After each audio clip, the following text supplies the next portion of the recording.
Hello, and welcome to Anna and Sigmund Present, where we examine the lives and crimes of notorious killers from around the world.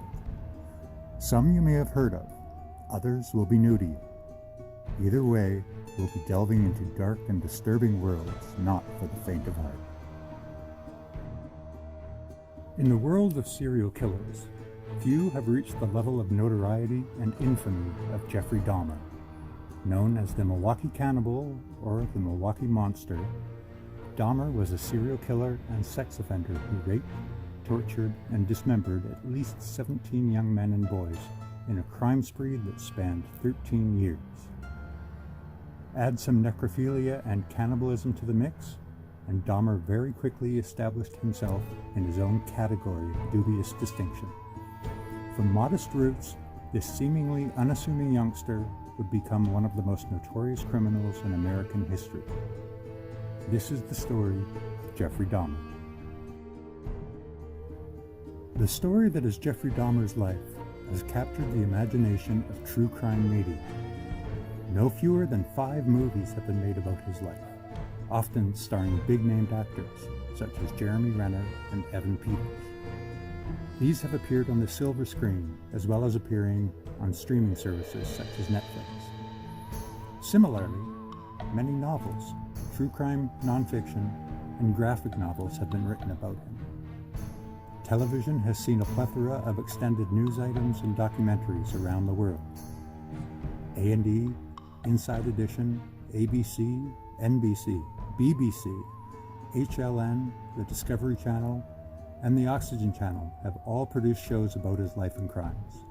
Indeed, there have also been 2 theatrical productions based on the Milwaukee Monster's life.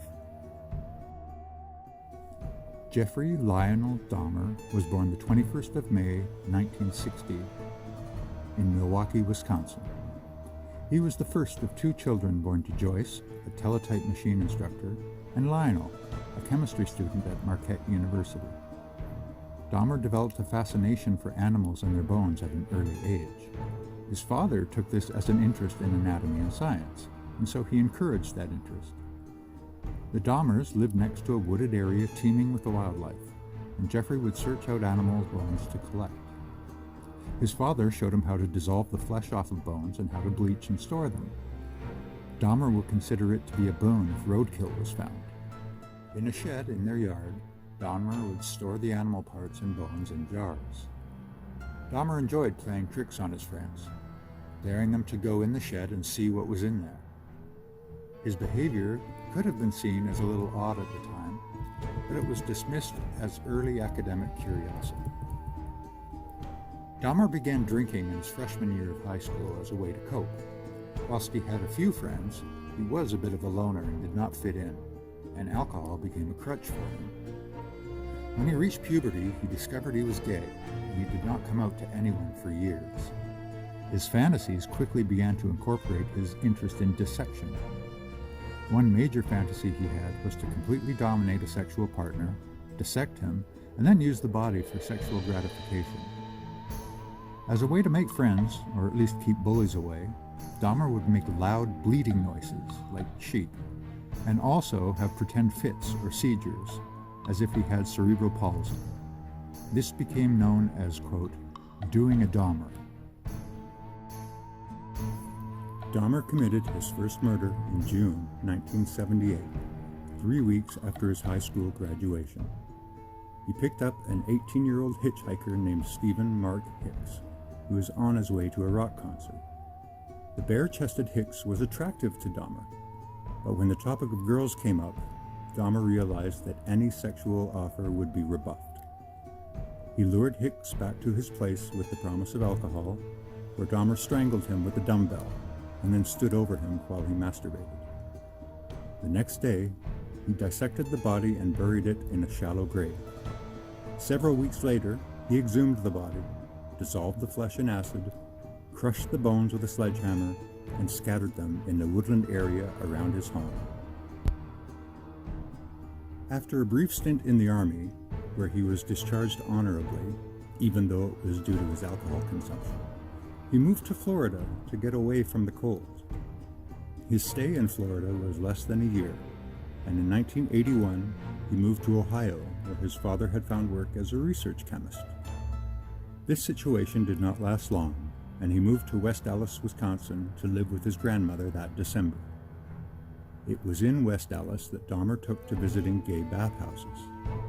He grew frustrated with his sexual encounters, however, as his partners moved around too much for his liking.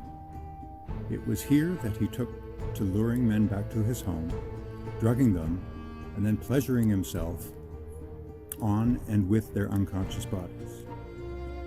From November 1987 to September 1988, Dahmer killed 3 people in this fashion. That September, his grandmother made him move out because of his drinking, his having guests at all hours, and because of gross smells emanating from the basement. Dahmer found an apartment, and 2 days after he moved in, he was arrested and charged with drugging a 13-year-old boy who he had lured back to his place. Dahmer's father hired a good attorney, and he was sentenced to 5 years probation and put on a sex offender registry. However, whilst awaiting his sentencing, he in fact committed another murder, again using his grandmother's home and bathtub to deal with the body. Dahmer had added another way of luring young men and teenage boys back to his apartment. He would offer money and alcohol in exchange for sex acts and taking nude pictures. Unfortunately, the number of victims was piling up. In May 1991, Dahmer had lured a 14-year-old boy back to his apartment.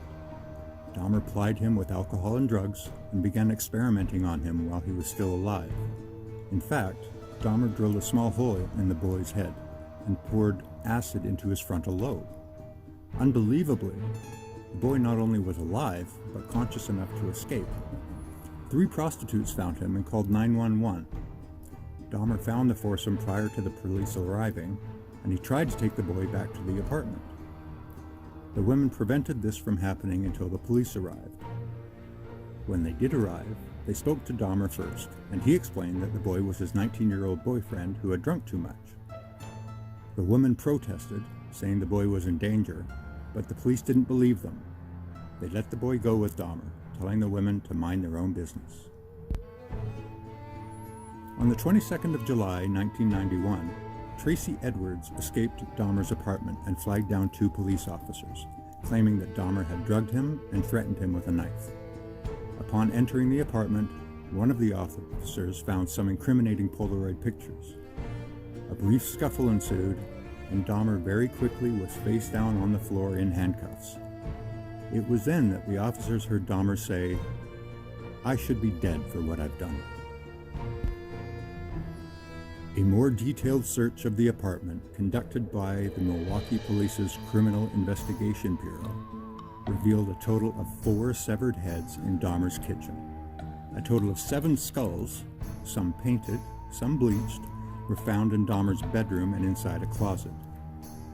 In addition, investigators discovered collected blood drippings upon a tray at the bottom of Dahmer's refrigerator, plus 2 human hearts and a portion of arm muscle, each wrapped inside plastic bags upon the shelves. In Dahmer's freezer, investigators discovered an entire torso, plus a bag of human organs and flesh stuck to the ice at the bottom. Elsewhere in apartment 213, investigators discovered 2 entire skeletons, a pair of severed hands, 2 severed and preserved penises, a mummified scalp, and, in a 57-gallon drum, 3 further dismembered torsos dissolving in acid. A total of 74 Polaroid pictures detailing the dismemberment of Dahmer's victims were found. In reference to the recovery of body parts and artifacts at Dahmer's, the chief medical examiner later stated, quote, "It was more like dismantling someone's museum than an actual crime scene." In 3 subsequent trials, 2 in Wisconsin and 1 in Ohio, Dahmer gave full and complete confessions and pleaded guilty to a total of 17 murders. He was sentenced to 17 terms of life imprisonment for a total of 941 years. On November 28, 1994, Dahmer and 2 other inmates were left unattended in the showers for about 20 minutes. Christopher Scarver, an inmate serving a life sentence for murder, had bludgeoned Dahmer and another inmate with a metal pipe. A bloody broom handle was found next to his body.